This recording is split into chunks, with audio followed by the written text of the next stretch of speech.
M cars, AMGs, and RSs. The top trim, performance-oriented, luxury German cars. An appetite for these machines was growing at an alarming pace in the early 2000s. The promise of a one-car solution, the car that could do it all. Take the kids to school, have space for a decent IKEA run, be able to drop a gear and absolutely blast past all the other dads on the highway in their minivans, as the only thing they can drop is another 20 kilometers per hour as they struggle up a slight incline. And one thing even better than being able to mog every single other economy car on the road was having a car that could do all of the above and was tuned for a cheeky little track day on the weekend too. But there was a gap in this market. Space for a Japanese automaker to enter the fray, to create something new, something different from all the tuner cars we were used to seeing from Japan. Something classy but bold, refined but raw, big but still nimble. A 5-litre V8 squeezed into an engine bay you wouldn't expect. In fact, the whole car itself was so understated, most people don't even realize that its lineage has come and is now gone. And I already hear you in the comments, all right? I hear you saying, I know this car. I know exactly what you're talking about. I knew they existed. Good for you, bro. Happy for you. But as someone who owns one, trust me when I say no one really knows what they are. Own one of these and all you will get are blank stares on most people's faces when you tell them what you drive. But that doesn't make them any less special. Just underappreciated. They're the little brother to, or something you could even just call the everyday man's LFA. It was one man's vision that created and filled this gap in the market with F.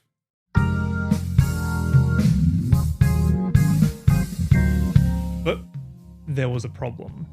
Lexus didn't want to create it. They were already so deep into the money pit that was the up-and-coming LFA, which, mind you, was still 6 years away from its production, so their hands were already full. But one engineer at Lexus in 2004 wasn't satisfied with that answer. Yukihiko Yaguchi, chief engineer at Lexus, had this vision to make F something more. Something that was far more accessible than the likes of the LFA and could instead compete with their luxury performance German competitors, which is what we're here for, the lesser known story of F. Sure, the LFA is the F car, it's the one everyone knows and talks about, but that story has been told many times already.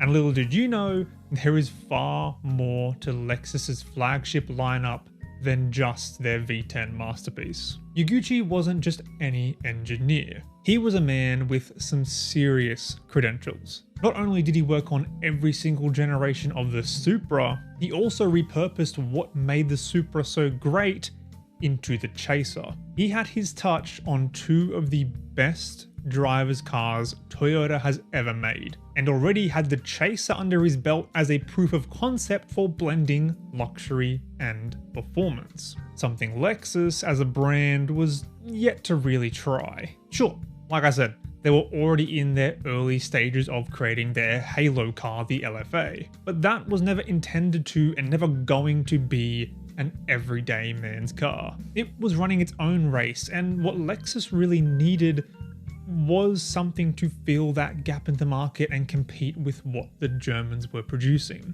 even if they might not have quite recognized it at the time. So, even with the lack of initial recognition, Yaguchi did what any person with a dream does, whatever it took to realize it. Just like me shamelessly telling you to like and subscribe to push this video out to more people and support the growth of this channel. He had no initial budget, no team behind him, but it all started in 2004 with him and the desire to build a car he would want to daily drive. The birth of Lexus's F line was a passion project first and foremost. Fortunately enough though, it would soon bloom into something far much more. When Yaguchi's side project started to gain some steam, Lexus finally gave him an inch. But he was resourceful enough to be given that inch and take it a mile. Or, as some would say, he knew how to use it. Sure, a project like this would usually get over 1,000 people allocated to it full time at any given time, but our GOAT was only given the green light to make up a skeleton crew of a couple hundred engineers that could only work on the project part-time. So he handpicked some of the best and most dedicated people he knew that would share his passion to create the ultimate blend of performance and luxury and help bring his dream into reality. This dream started with 3 core values, the pillars of F. Number 1, response. The feeling of everything the driver touches, from the steering wheel to the throttle to the brakes, all had to be immediate, giving the driver as much connection to the car as possible. One thing they could never quite nail in this pillar was the transmission, but we will get to that later. Number 2 was sound. It was integral for the new 5-litre V8 Yaguchi wanted in this flagship performance car to sing, because it was going to be something special. So just like with the LFA, Yamaha was brought in to help collaborate on this new motor, the 2UR GSE, which is the motor used in every single F car from its inception to its end. This motor was a high-revving, naturally aspirated V8 with a very particular power curve, and that power curve leads us into pillar number 3, stretch, or a continuous feeling of acceleration. It was important for the driver to feel like the car always just wanted to be pushed further and further, and as an owner of one of these cars, I can attest to that. In sport mode, the gas pedal just becomes really light and touchy, so much so that it just feels like it's egging you on to just push it more. Pair that with a secondary intake valve that opens at about 4,000 RPMs, and you have got a recipe for a car that is built to make you want to go out and get a speeding ticket. This is literally how my RPM gauge looks at me when I'm just cruising around town casually. All the intake noise that you get above 4,000 paired with the variable valve timing that gives you a VTEC-like kick just makes you want to absolutely smash it. Each of these aspects that come together to build the 2UR are all very deliberate choices made by Yaguchi and Yamaha when iterating on Lexus's old UR designs to separate this new performance line from the LS460 and LS600. The result?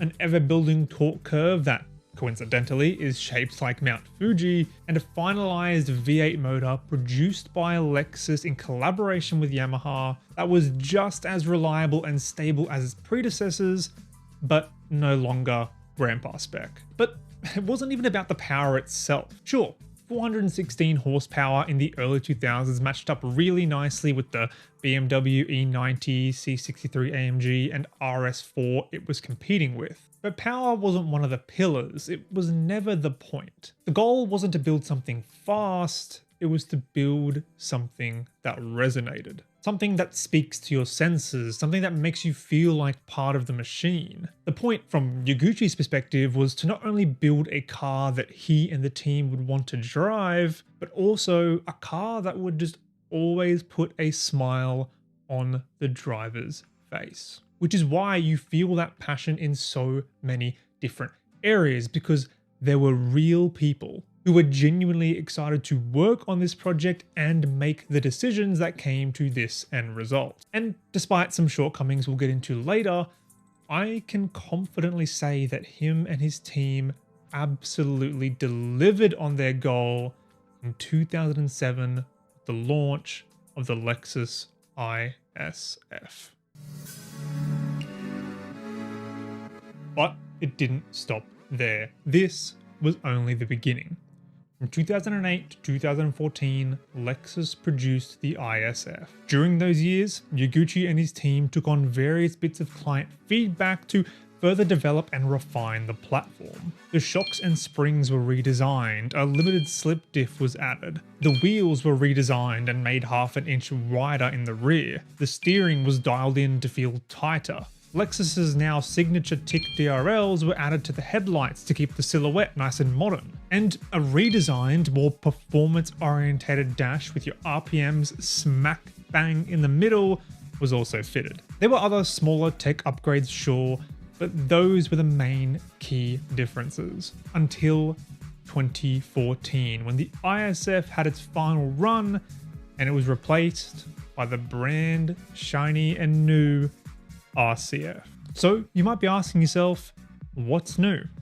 Why haven't I liked the video and subscribed yet? Is another question you might be asking yourself. But in the RCF's case, there was a lot and also not a lot at the same time. The entire look of the car was reinvented from the inside out. We went from a second generation IS line sedan to a brand spanking new RC line coupe. The interior was brought to the 21st century with a far more modern but still analog look, and the seats received a major overhaul. I mean, just look how nice these bucket seats look. It kept a lot of the statement F exterior pieces like the Brembos, the front ducts that cooled the Brembos, stacked quad tip exhausts, the raised hood with a newly added vent to help with heat dissipation, and of course, the slight front over fenders. So overall, we've got a brand new, sportier looking F to take the ISF's place. That's great. The only issue is that all of these new additions made the car bigger and heavier, and because the powertrain didn't change, it actually made it slower. That's right, the brand new, completely redesigned F car was slower than its predecessor. Granted, it wasn't by much, and the 2UR did receive some improvements to try and compensate for this new weight, but the fact it was even slower at all wasn't a great selling point. We'll touch on that a little bit later though. While the RC line was still being produced, in 2016, another F car had a short run. The saloon-bodied GSF was produced for 4 years between 2016 and 2020. It took the same design cues as every F that came before it: Brembos, cooling ducts, quad exhaust, raised hood, over fenders, you get the picture. Just this time in the larger GS shape. It also kept the same 2UR GSE, because I suppose if it ain't broke, don't fix it, right? We'll touch on that very soon. There are obviously other minor differences and changes that were made between the GSF, RCF, and its predecessor, the ISF, and the RCF in particular was sold from 2014 all the way up until the final edition in 2025, so it had over a decade worth of minor changes added, as well as a facelift smack bang in the middle too, and it even had a few other variants like the Carbon Edition, the 10th Anniversary Edition, Track Edition, Fuji Speedway Edition, and the Final Edition, just to name a few. These all had changes of their own, from carbon hoods to spoilers to interior colorways, new diffs, and just so much more. I'm not here to list all of those details out for you. I'm here to tell you why the ISF's successes failed while all of its competitors still live on today.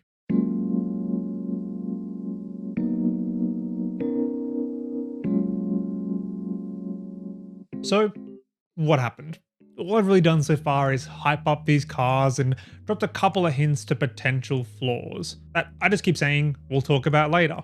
Well, now is later. The biggest and most glaring issue the F lineup ran into after the ISF was value for money, which can be subjective, but also a little objective in some other ways too.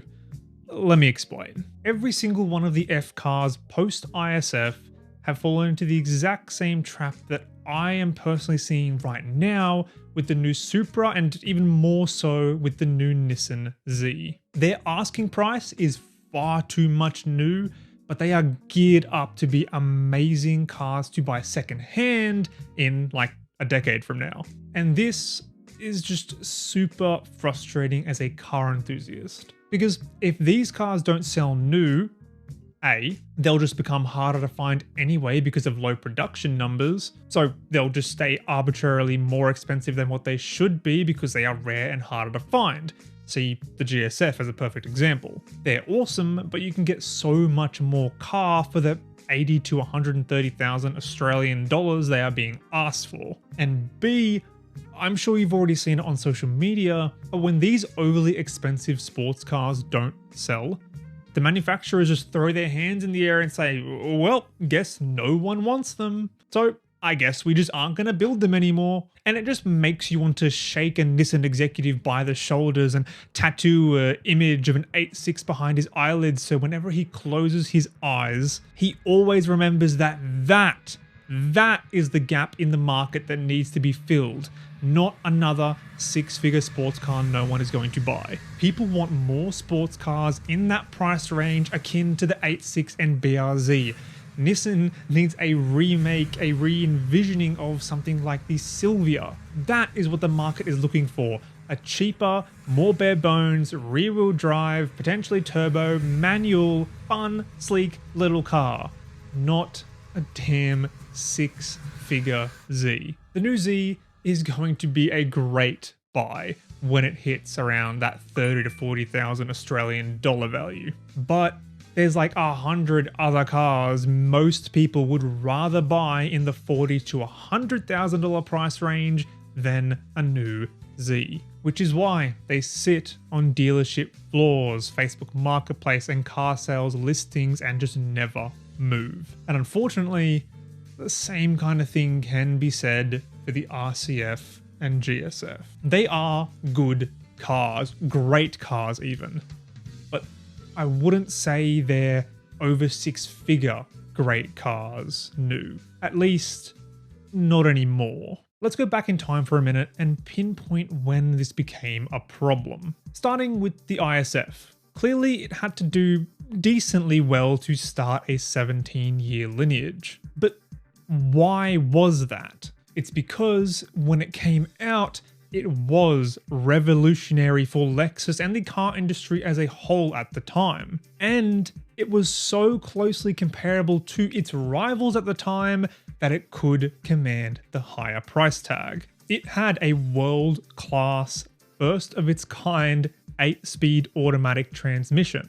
That's a major selling point in and of itself. But today, it still has that same transmission. Not so impressive anymore. And like I mentioned earlier, back in 2008, the ISF's power was in line with the likes of the M3, C63 AMG, and the RS4 it was competing with. Not only that, it did have a high price tag, but it was still cheaper than all of these. It was pretty damn expensive, sitting at a 130,000 Australian dollar MSRP in 2008. Which converts to almost 200,000 Australian dollars, or funnily enough, just about 130,000 US dollars in today's money, which is more expensive than the RCF Final Edition is today, and slightly less than the new LC500 sells for. But even at that high of a price point, the ISF was a far easier sell back then, because it kept up with all its competitors and undercut their price by like 20 to 40,000 Australian dollars. Now, it's not like they sold like hotcakes, especially over in Europe where their German competitors were far more accessible. But for a good number of people, when comparing cars in this range, the ISF would have just made the most sense. But unfortunately, that same reasoning wouldn't exactly pass over into any of the successor F models. By 2014, everyone else had moved on, and Lexus brought out the RCF, still churning out the same old 2UR GSE, which is an amazing motor. I'll never deny that. I love the thing, but it couldn't quite keep up with its competition anymore. Don't get me wrong, I firmly believe in if it ain't broke, don't fix it. The 2UR is so good, in fact, it's being used right now in the Supra V8 supercar. It's extremely solid and reliable, sounds amazing, especially off the limiter, and it makes enough power not to be a slouch, but maybe not quite enough for today's standards, especially in its price range. While all of their competitors took advantage of forced induction, Lexus stuck with their guns and kept their F lineup naturally aspirated. I respect them for that decision, I really do. Naturally aspirated cars are some of my favorites. I love their predictability and their rawness. The problem is that they started to ask the same amount of money as, the ISF used to ask in comparison to their competitors for what now is far less car than what the competitors were offering. Yes, their competitors were still more expensive, but now they weren't lined up. They were getting far more car for that money, which is hard to ignore.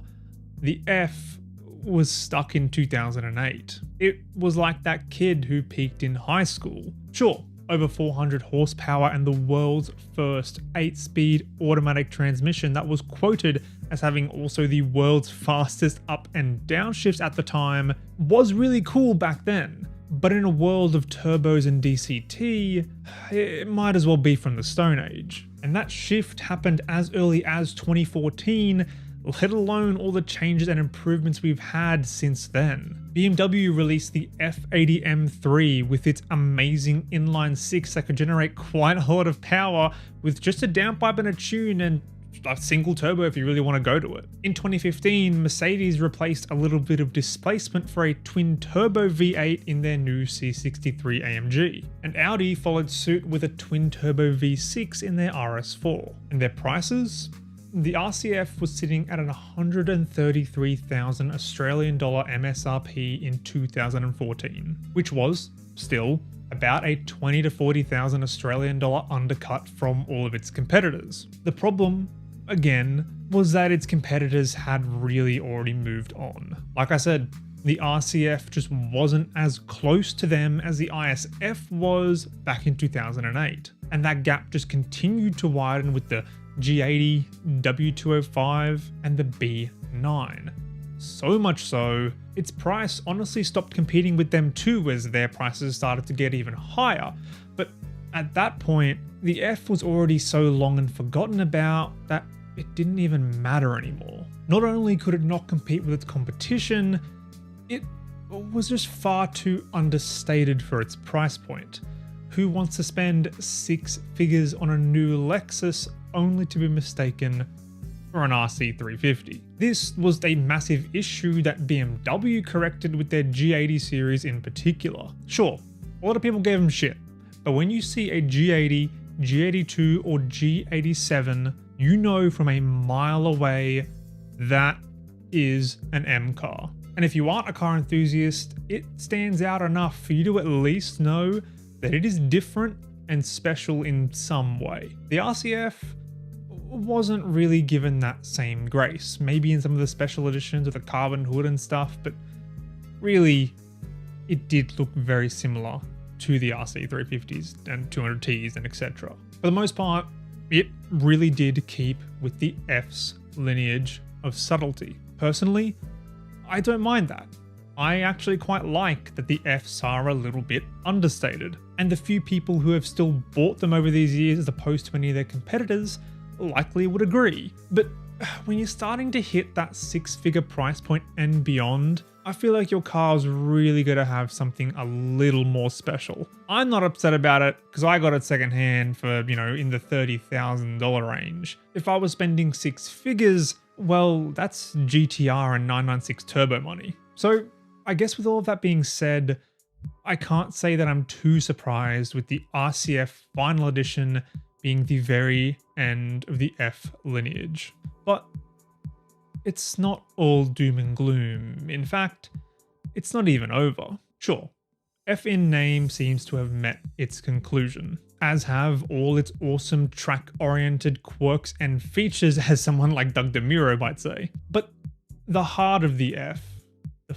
5-litre naturally aspirated V8 made in collaboration with Yamaha, the baby brother to Lexus's magnum opus V10, still lives on for now. In a car that far more closely resembles the LFA, and one that looks probably deserve the 2UR more than any other F car has before it. Lexus's new-ish flagship, the LC500.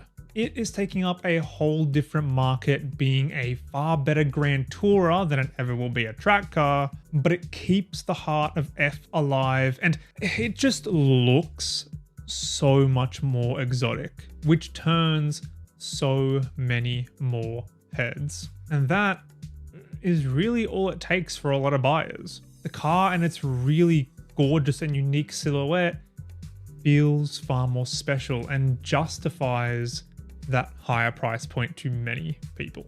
Now, yes, I know the IS500 also exists, but you know what?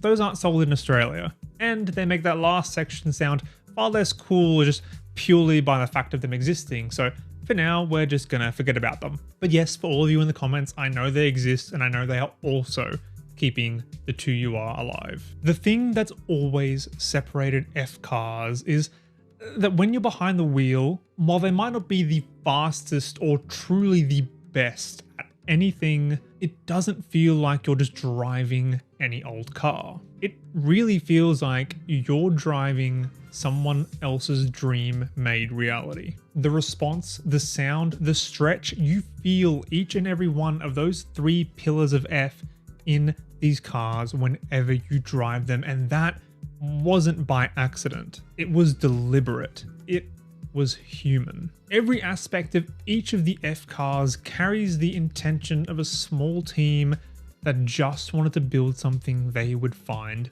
fun. And while they are super understated and most people out there will never even know what an F car is, those of us who do, we know. We know what it means to get behind the wheel and feel a passion-fueled project. We know the joy of a car built for emotion over pure numbers. And we know when you build a car with soul, even when its lineage ends, you've built something that lasts. That is the history of Lexus's F lineup, and moreover, the 2UR GSC that powered it and has been produced for nearly 20 years. Thanks for watching.